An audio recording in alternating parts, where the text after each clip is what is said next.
Kalaran season laya kon dia tu sung si ale kan kia kang ngai sia sia se tu sung nai dia yang kita selai klingi poem baby suang tuai tuai chiang ten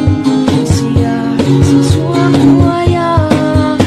ka kia nga umla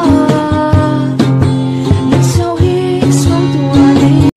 Thiêu nhìn na har ngày ka ta tu ra ruột lại qua gần ba răng anh ni nè anh ni chuan ka ui lâu ka hun pum mà ta ni ka hun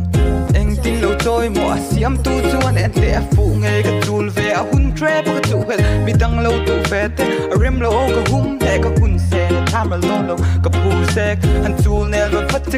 ka tu we a phụ chiang pel tra ka tu pian a che ta na tang an om lâu o a tu kiel ke en ka min chom lian tu nge Ô chợt là bụi kia mà dần khát cháu tay mình ôm tì la anh lên vang của số chung em là anh lên mẹ cả một thế nào